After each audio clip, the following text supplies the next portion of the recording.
গাইবান্ধার লাল মরিচের কদর দেশব্যাপী। আমাদের গাইবান্ধার স্টাফ রিপোর্টার আনোয়ার হোসেনের পাঠানো তথ্য ও ভিডিও চিত্রে বিস্তারিত।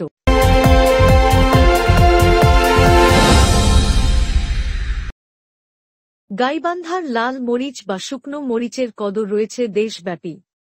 জেলার ফুলছড়ি উপজেলায় মরিচ চাষ বেশি হওয়ায় এখানে জেলার একমাত্র মরিচের হাট বসে। সপ্তাহের শনি ও মঙ্গলবার 2 দিন সকাল 7টা থেকে হাট বসে। প্রতি হাটে 2000 মনের বেশি মরিচ বিক্রি হয় বলে জানান হাট ইজারাদার। হাটে গিয়ে দেখা যায়, সূর্য ওঠার পর থেকেই হাটে আসতে শুরু করেছে মরিচ।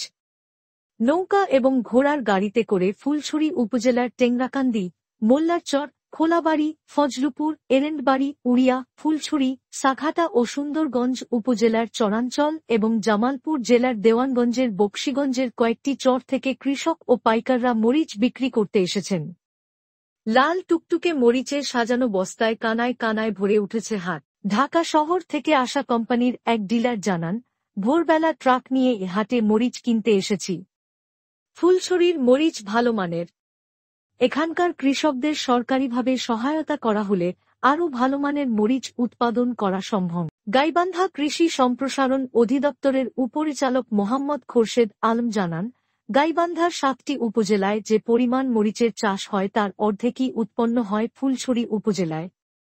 আবহাওয়া ও চরের উর্বর মাটিতে দিন দিন মরিচ চাষের পরিমাণ বাড়ছে। চরের লোকজনও মরিচ চাষে ঝুঁকছে। কৃষি বিভাগ কৃষকদের পরামর্শসহ সব ধরনের কারিগরি সহায়তা দিয়ে যাচ্ছে। 260 টাকা দেয়, 65 টাকা দেয়। আমরা এই মালটা কস্টিং করি, লোক দেয়। এর মধ্যে মালটা মনে করেন যে যেটা সাদা ফটকা এটা পাইছি মাল একবারে সুন্দর করে আমরা দিই। ধন্যবাদ। আমাদের 2-4 টাকা ইনশাল্লাহ কামাই হয়। ধন্যবাদ।